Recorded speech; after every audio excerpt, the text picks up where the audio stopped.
친구들 안녕. 오늘도 주일날 여러분들 만나뵙게 돼서 너무나 반갑습니다.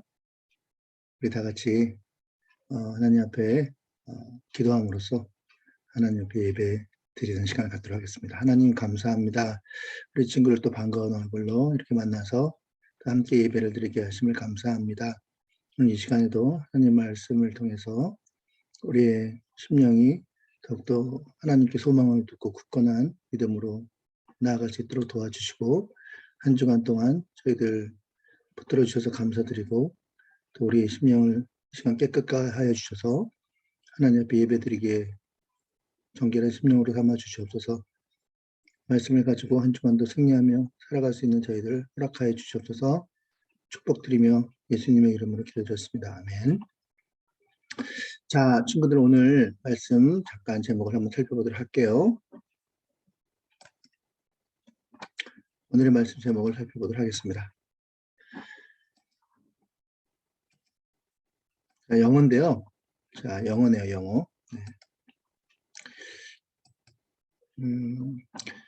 자, your attitude determine your altitude. Your attitude determine your altitude. 발음이 좀 그렇죠. 네.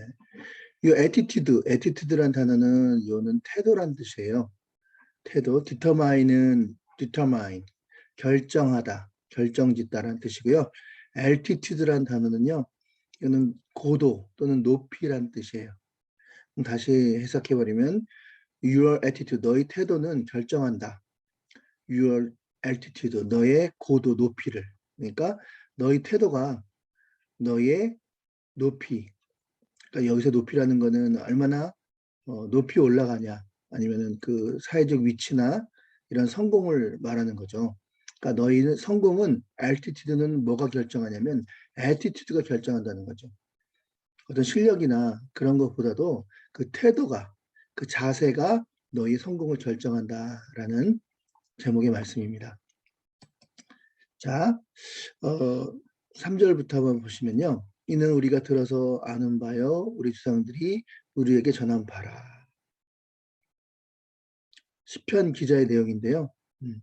특별히 이제 파란색 색칠한 걸 잠깐 보시면 후대 태어날 자손에게 이를 알게 하고, 그다음에 7절 소망을 하나님께 두며 하나님께서 행하신 일을 잊지 아니하고 오직 그의 계명을 지켜서, 즉 후대에게 소망을 두게 하는 그 두기를 원하는 내용은 바로 뭐냐면 후대들이, 자손들이 하나님께 소망을 두고 하나님의 행하신 일을 잊지 않기를 바라는 것이 바로 후대의 자손들에게 알게 하려고 하는 내용이다, 이렇게 말할 수가 있습니다. 시편 기자의 내용이죠. 그리고 그렇지 않은 자들의 모습인데 이들은 어떠냐면, 그렇지 아니하면 완고하고 패역하여 마음이 정직하지 못하며 심령이 하나님께 충성하지 아니하는 자가 되는 거죠. 그러니까 둘 중에 하나의 길을 갈아야 되는데, 하나의 길은 하나님께 소망을 두고 하나님의 행하신 일을 잊지 아니하며 오직 그의 계명을 지켜서 가는 그 길, 그 반대의 길은 이게 평행선을 이루고 있어요. 패럴럴리즘이라 그래서 만나지를 않아요. 그 반대편은 이쪽 아니면 저쪽인데 반대편의 길은 완고하고 그다음에 패역하며 마음이 정직하지 못하며 심령을 하나님께 충성하지 아니하는 그러한 길, 그게 누구냐면 에브라임이에요. 에브라임 자손의 이야기예요. 하나님의 언약을 지키지 아니하고 그들은 율법을 준행하기를 거절하였고요. 그의 기이한 일을 행한 것을 잊어버리고, 그게 바로 누구예요? 요셉의 장막 중에 에브라임 지파를 택하지 아니하셨다. 반면에 유다 지파는 그가 사랑하시는 시온산을 택하며 그 성소의 산의 높음 같이 영원히 두신 땅과 같이 지으셨다. 그러니까 유다 지파와 에브라임 지파는 극렬하게 차이가 나는데 평행선을 이루고 있어요. 만나질 않아요. 유다 지파는 어때요? 유다 지파는 하나님께 소망을 두고 하나님께 행하는 일을 잊지 아니하는 그런 축복된 지파. 유다 지파에서 다윗 왕이 나오거든요. 반면에 요셉의 장막, 즉 에브라임 지파는 어떠냐면 하나님의 언약을 지키지도 아니하고 율법을 거절하며 그의 기이한 일을 잊어버렸고, 그리고 완고하며 패역하며 마음이 정직하지도 아니하며 그 심령이 하나님께 충성하지 아니하는 자손들, 그것이 바로 에브라임 지파다. 유다 지파는 그 소망을 하나님께 둔 지파라고 그랬죠. 그 지파는 어떻게 되냐면 시온산을 택했고요. 그 영원히 두신 땅과 같은 높은 땅을 선택한 지파였어요. 이렇게 극렬하게 차이가 난다, 이렇게 말씀을 드릴 수가 있습니다. 오늘 본문의 말씀은요, 시편 78편 아삽의 마스길입니다. 마스길. 이 마스길이란 말의 뜻은요, 마스길이란 말의 뜻은 원래 마스길이란 말의 뜻은 교훈이란 뜻이에요. 교훈. 그래서 시편은 그때 지난번에 말씀드렸듯이 5권으로 되어 있다 그랬죠. 그중에 이제 78편 말씀인데요. 아삽의 마스길. 이 마스길이란 말은 교훈이라는 뜻인데요. 이 시편의 대표적인 마스길이 14개가 있어요. 그 중에 시편 대표적인 마스길이 시편 42편의 마스길인데요. 42편 한번 볼까요? 시편 42편.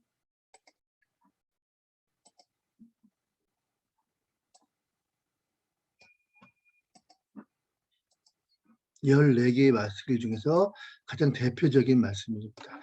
여기 보면은 42편의 1절에 하나님이여 사슴이 시냇물을 찾기에 갈급한 같이 내 영혼이 주를 찾기에 갈급하나이다. 마스길은 교훈이고요. 그 교훈 중 대표적인 마스길 시편 42편은 하나님께 소망을 두는 그런 마스길의 대표인데요. 사슴이 마치 시냇물을 찾는 것처럼 그 영혼이 갈급한 것, 헐떡이는 사슴이 목을 말라 헐떡이는 사슴이 시냇물을 찾는 것처럼 갈급한 모습.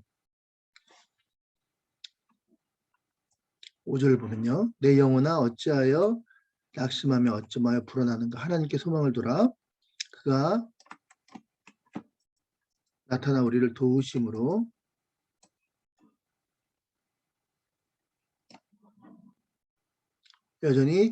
내가 여전히 찬송할지어다. 하나님께 소망을 두라. 그래서 시편에는 14개의 마스길 중에서 대표적인 마스길이 시편 42편 마스길인데 하나님께 소망을 두라는 거죠. 어떻게요?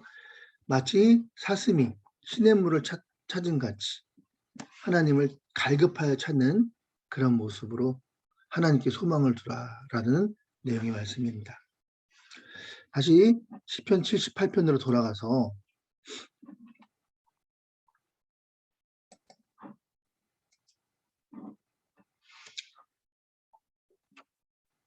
아삽의 마스길로 돌아가서, 즉 여기서 시편 기자가 말하고 싶은 내용은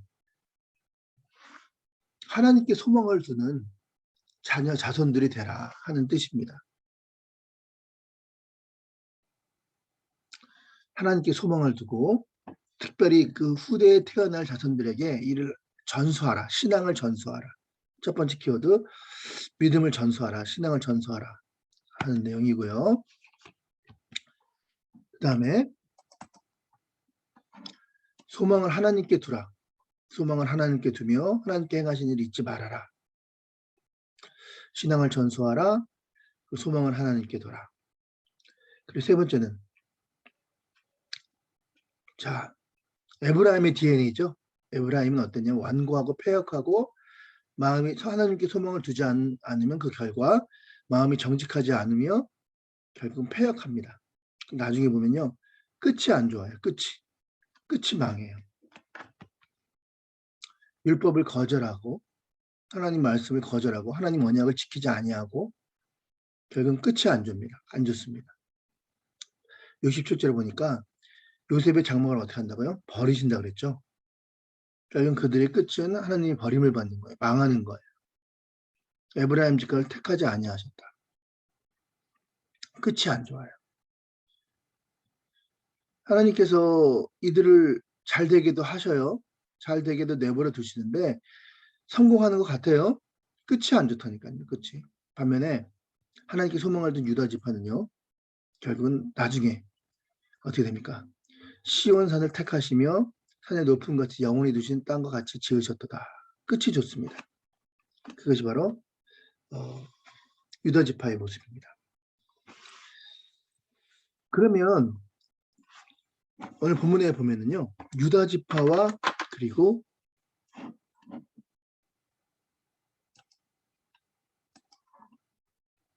에브라임 지파를 비교하고 있습니다. 유다 지파와 에브라임 지파. 유다 지파. 유다 지파. 유다 지파와 에브라임 지파를 대비하고 있습니다. 유다 지파, 에브라임 지파를 이렇게 대비하고 말씀하고 있는데요. 자, 유다 지파에서 누가 나오죠? 유다 지파는 하나님 말씀대로 산 그런 지파고요. 좋은 지파죠. 여기에서 누가 나옵니까? 다윗이 나옵니다. 다윗. 자, 에브라임 지파는요. 요셉 지파예요. 요셉의 아들이 2명 있었는데 그 중에 에브라임과 므낫세가 있죠. 그러니까 요셉의 아들로부터 나온 지파라고 볼 수가 있습니다. 그런데 유다 지파는 하나님께서 기뻐하시고 그 다음에 에브라임 지파는 결국은 기뻐하지 않으십니다. 그 이유가 바로 무엇이냐? 바로 그 이유는 why? 그의 태도 때문입니다. 태도. 이게 오늘 키워드입니다. 그러니까 여러분들 혹시 선생님들께서 너는 다 좋은데 그 태도가 문제야. 혹시 그렇게 지적받은 친구들이 있나요? 뭐 태도가 뭐가 중요해요? 아니요. 태도가 중요합니다. 태도가 중요합니다. 우리의 태도가 지금 당장에 눈에 보이는 것, 그런 성공을 좌지우지하는 게 아니라 그 나중에 먼 뒤에 가서는 그의 태도가 그의 인생을 결정하는 거거든요. 그러니까 태도가 똑바르지 않은 사람은 앞으로 그 인생이 끝이 안 좋다는 것을 어떻게 보면은 예견하는 그런 단서라고 할까요? 클리셰라고 하죠. 태도가 좋은 사람은 반드시 성공한다. 그런 내용이에요. 자, 그러면 왜 유다 지파하고 그다음에 에브라임 지파의 차이가 여기서 나왔냐?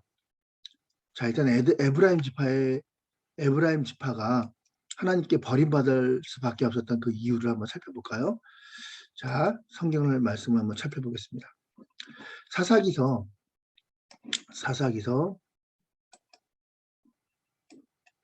8장을 가보겠습니다. 사사기서 8장을 보면요. 기드온이라는 사사가 나옵니다.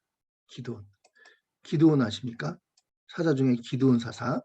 이 기드온 사사가 등장을 하는데요. 미디안 사람과 전쟁을 합니다. 기드온이 이제 미디안과 전쟁을 하는데 기드온이 사사였지 않습니까? 그러니까 지도자였죠. 그 시대의 지도자. 12지파에게 미디안과 싸워야 되니까 병력을 보내라. 저들과 싸워야 되겠다. 그래서 12지파 다 병력을 충원하기 위해서 병력을 요청을 합니다. 그때 11지파는 다 그 병력을 보냅니다. 미디안과 싸우기 위해서. 딱 한 지파만 오지 않습니다. 그래서 한 지파는 참석하지 않고 11지파와 미디안과 싸워서 결국은 미디안을 이기게 됩니다. 그래서 이제 전쟁의 그 수확물이 있죠. 그 전쟁의 수확물을 나눠 갔는데 그때 전쟁의 수확물을 나눠 갖는 그때 그 나오지 않은 지파, 이 에브라임 지파가 나온 거예요. 그러면서 이렇게 말합니다. 에브라임 사람들이 기드온에게 이르되 내가 미디안과 싸우러 갈 때 왜 우리를 부르지 아니하느냐? 우리를 이같이 대접함은 어찌 됨이냐 하고 그와 크게 다투는지라. 전쟁에 나가서 싸울 때는 부르지 않았다는 거예요. 사실은 불렀어요. 분명히 모를 리가 없어요. 그런데 뭐 카톡을 못 받았네, 뭐 전화가 없었네, 우리는 몰랐네, 이렇게 발뺌을 하는 거예요. 그러면서 수확물을 나눌 때 왜 우리는 안 주냐, 이렇게 불평을 합니다. 그때 기드온이 참 사람이 좋은 것 같아요. 기드온은요, 이 기드온 지도자는요, 어떻게 대처하냐면요, 그들에게 이르되 내가 이제 행한 일이 너희에게 행한 것과 비교되겠느냐. 에브라임의 끝물 포도가 아비에셀의 만물 포도보다 낫지 아니하냐. 이 말은 나는 끝물 포도다. 그리고 당신은 만물 포도니까 이해해라. 용납해라. 그러면서 그들에게도 수확물을 나눠줍니다. 기드온이 참 착한 거죠. 근데 이 에브라임의 태도는요. 에브라임 지파의 태도는 분명히 받았음에도 불구하고 연락을 받았음에도 불구하고 연락을 받지 않았다는 식으로 얘기합니다. 태도가 안 좋아요. 태도의 중요성입니다. 자, 그냥 한 번은 넘어갑니다. 똑같은 일을 반복하죠. 그때는 속된 말로 얄짤 없어요. 12장에 보면요. 이번에 또 전쟁을 합니다. 이번에 암논과 전쟁을 합니다. 암논과 전쟁을 했을 때 그때의 대장이 누구였냐면요. 입다입니다. 입다. 입다는요. 첩의 아들이거든요. 그리고 굉장히 단호한 사람이에요. 이렇게 두리뭉실한 스타일이 아니에요. 우유부단하지 않아요. 자, 역시 전쟁을 하는데 전쟁을 하면 같이 나와 싸워야 되는 거거든요. 같은 공동체란 말이에요. 근데 안 나왔어요. 또 여기 보시면요. 에브라임 사람들이 모여 북쪽으로 가서 입다에게 이르되 암논 자손과 싸우려 건너갈 때 어찌하여 우리가 너희 옆을 또 전쟁을 하고 나서 다 끝난 다음에 왜 우리 안 불렀느냐. 야비하죠. 좀 한 행동이.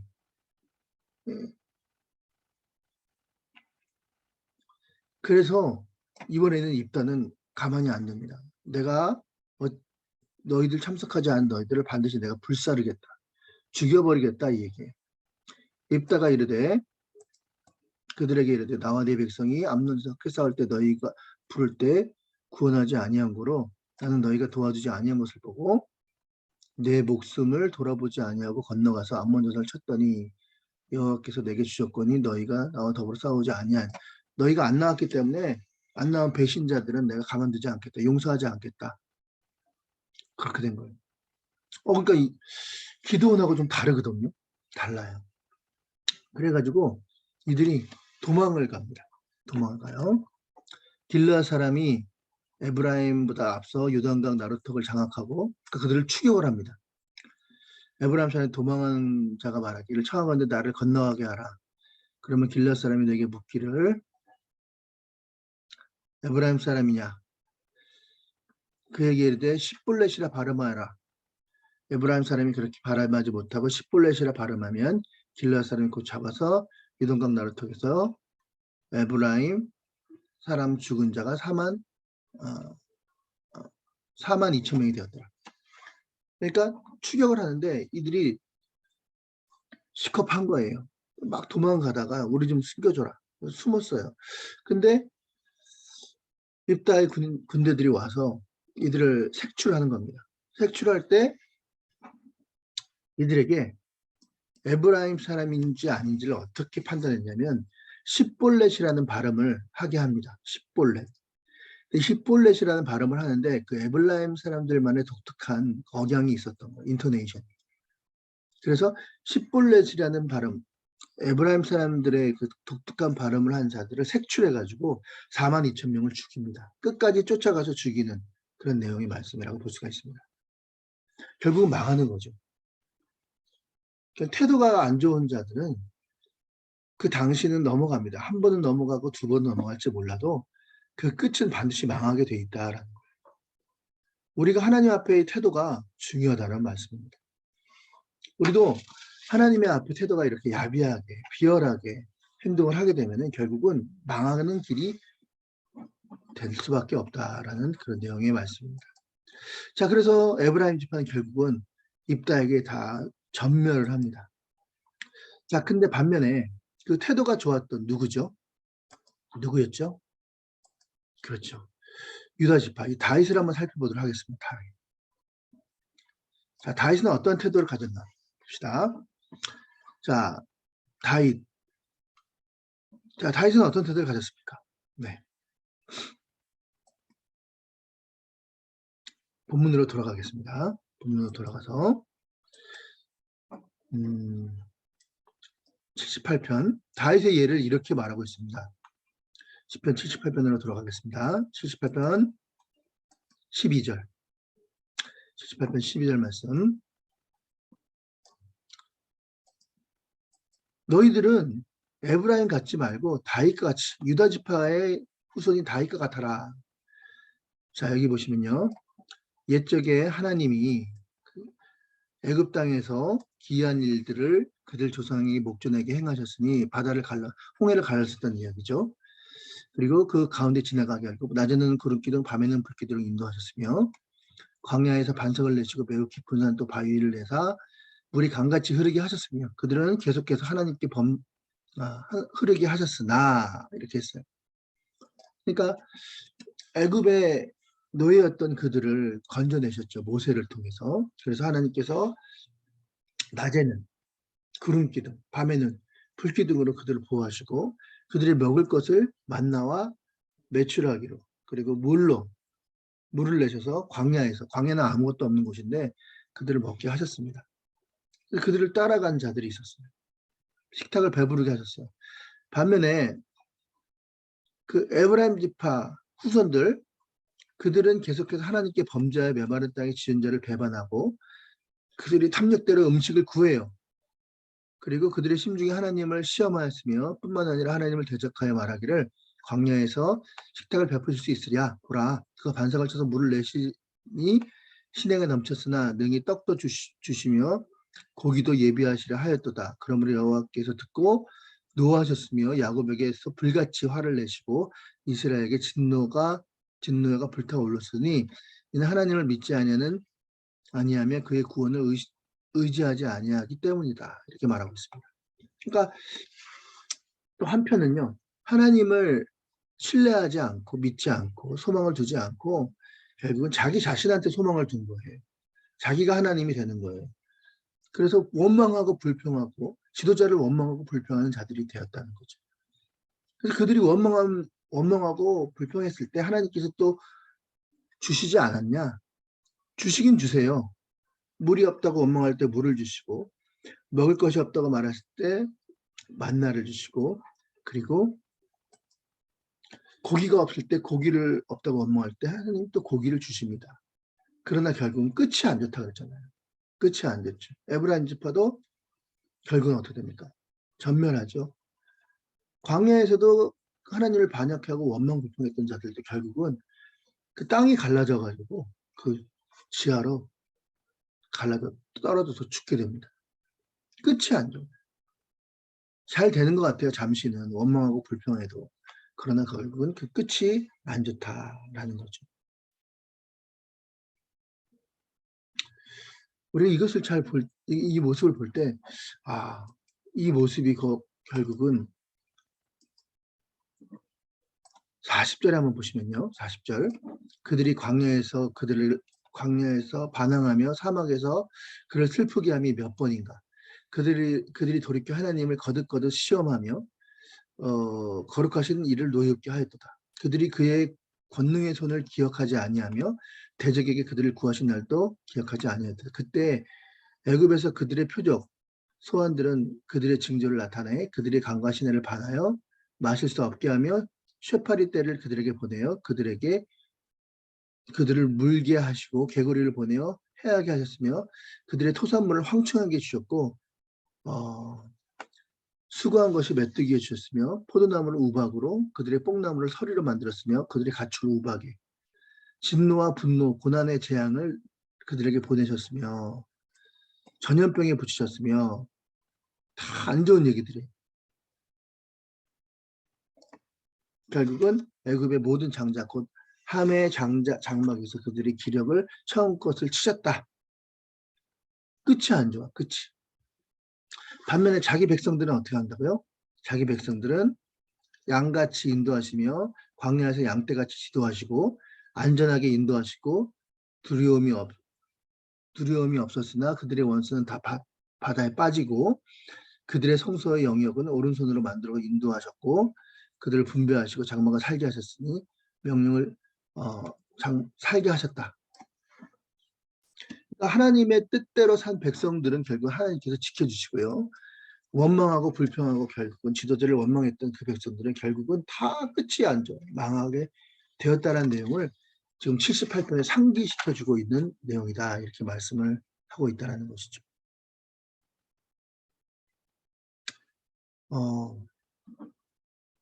에브라임의 그 DNA, 원망하는 불평하는 DNA, 그리고 다윗의 DNA는 하늘과 땅 차이인 것을 알 수가 있습니다.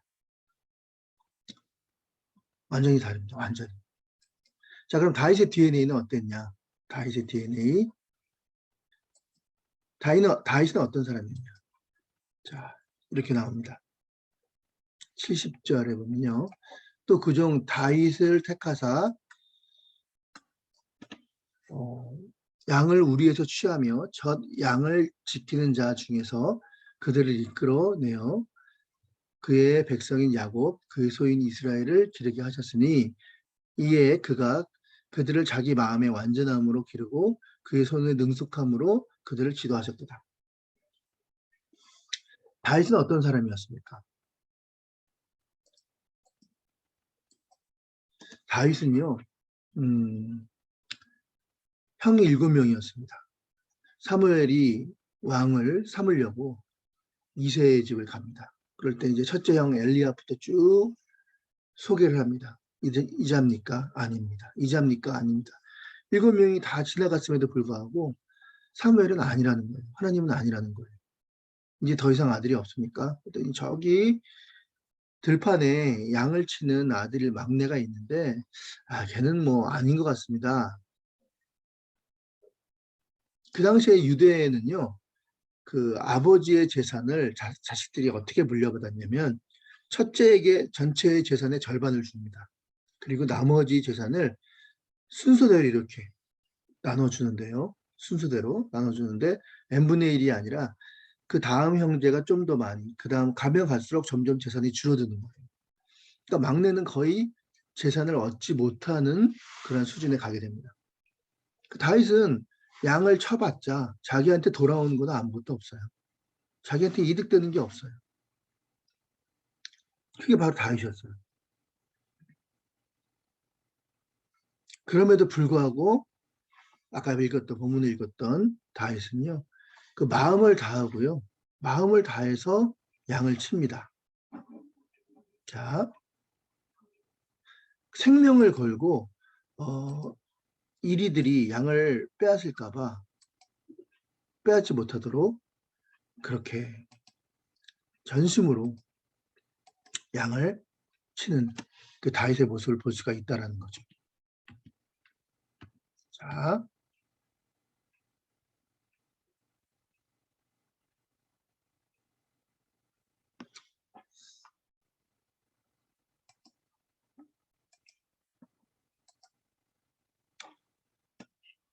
여기 보시면요.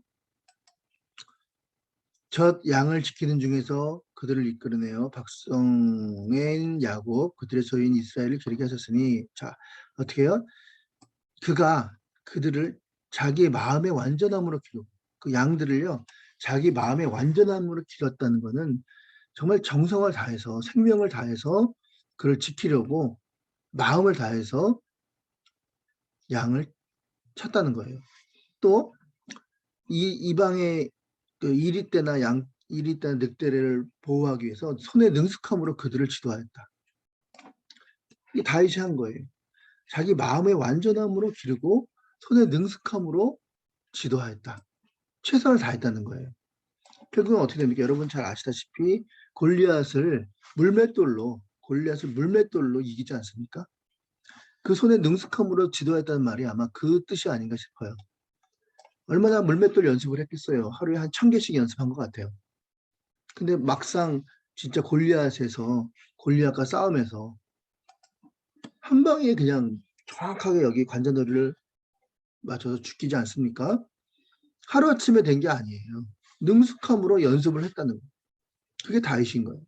자기한테 돌아오는 것이 없다 할지라도 마음을 다해서 그리고 손에 능숙함으로 최선을 다했다는 거예요. 태도가 좋은 거예요. 태도. 에브라임은요. 태도가 안 좋은 거예요. 태도가 좋은 것과 태도가 좋지 않은 것은 이렇게 하늘과 땅 차이로 나타날 수가 있다라는 거예요. 그러므로 우리에게 중요한 건 무엇입니까? 실력? 아닙니다. 태도라는 거예요. 태도. 저와 여러분들이 태도가 하나님의 축복을 받는 그런 자의 모습이 될 수 있느냐, 아니면 망하는, 끝이 안 좋은, 처음은 잘 나가는 것 같고 좋은 것 같지만 결국은 끝이 망하는 자의 길로 가느냐를 결정하고 있다는 겁니다.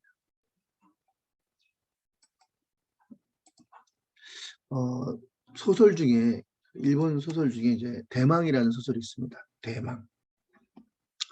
대망이라는 그 소설인데 이건 사실에 근거해서 만든 무협지예요. 대망. 자, 일본 하면은요, 그 쇼군, 일본의 그 막부 정치, 그러니까 이제 쇼군이라고 했을 때 하여튼 군인들이 있잖아요. 군인들. 근데 도쿠가와 이에야스라는 그러한 결국은 일본을 이끌어가는 그런 큰 엄청난 리더예요. 우리나라만 이순신 장군 같은 사람이에요. 또 하나는 오나 노부가라는 사람이 있습니다. 오나 노부가 도쿠가와 이에야스와 오나 노부가의 이야기입니다.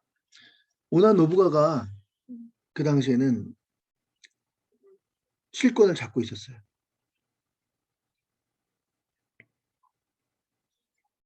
그러니까 일본 하면은 세 명의 위대한 일본한테 위대했다 마음 좀 그렇긴 한데 어쨌든 우리한테는 좀 안 좋은 추억을 갖고 있는 나라이기 때문에, 그러나 일본 자체에서는요 3명의 3대 유명한 지도자가 있습니다.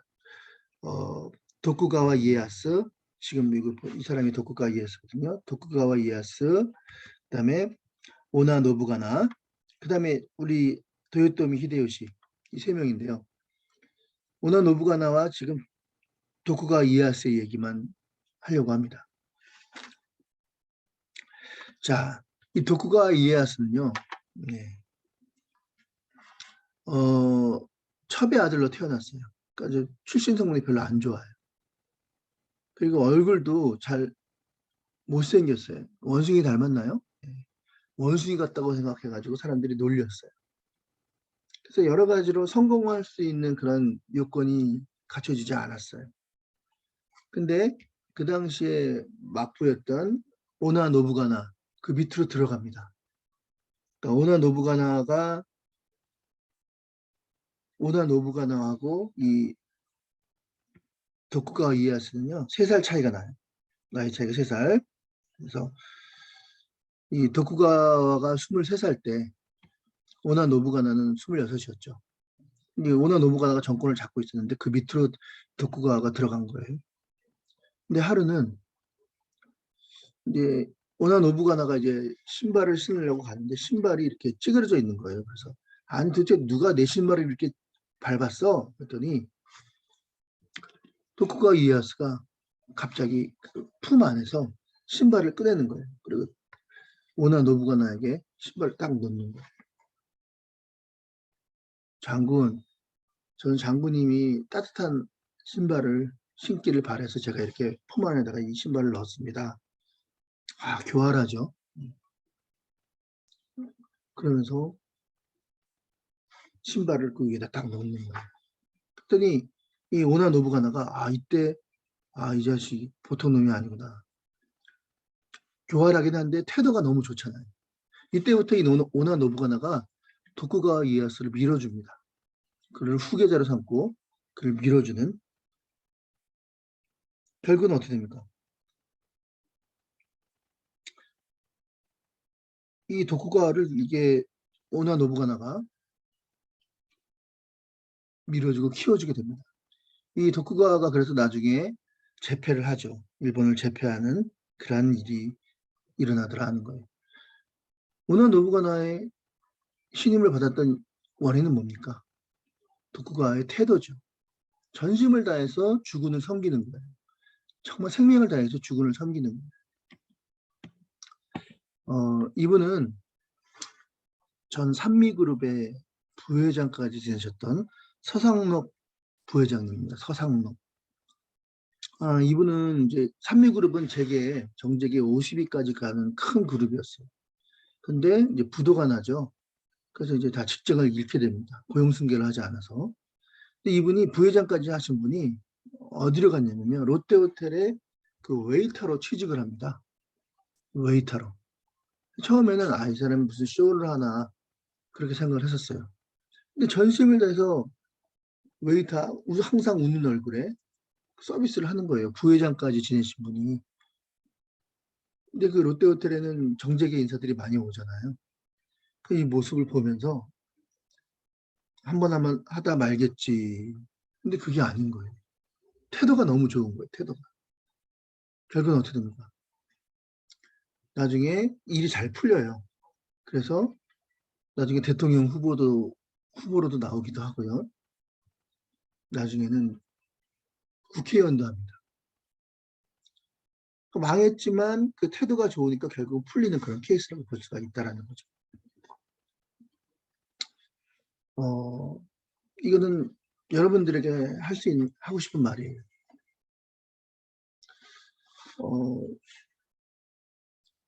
어떤 결정권을 가진 사람들은요, 대부분 결정권을 가진 사람들은 다른 거 안 봅니다.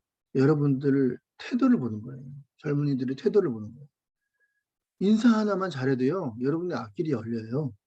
여러분들의 그 앞길을 좌우하는, 결정하는 결정권자들은요, 다른 거 안 봅니다. 태도를 보는 거예요. 여러분이 인사 하나만 잘해도 그 인생이 풀려요. 오늘 제목이 뭡니까?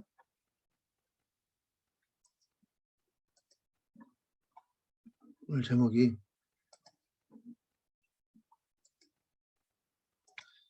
우리 다시 돌아가서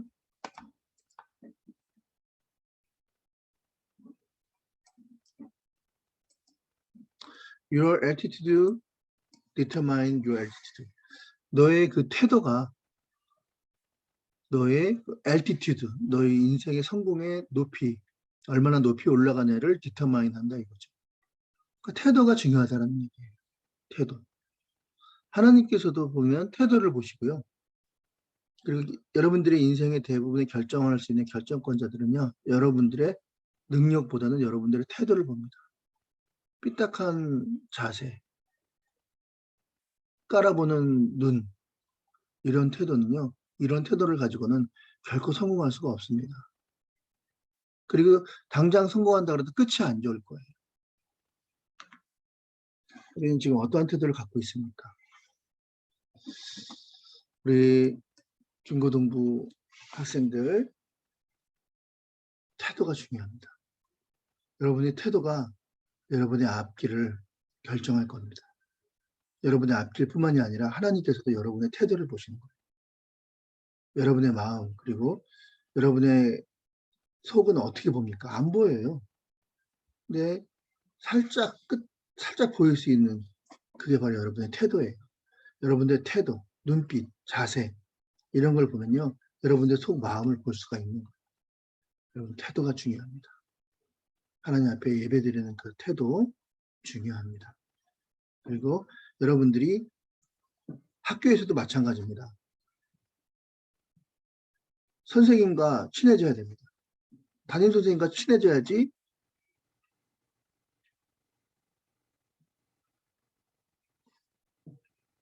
좋은 생활 기록부를 받을 수가 있는 것과 마찬가지로 대학뿐만 아니라 사회에 나가서도 직장에서도 어디 가도 여러분들을 결정하시는 결정권자에게 좋은 태도를 갖는 것이 중요합니다.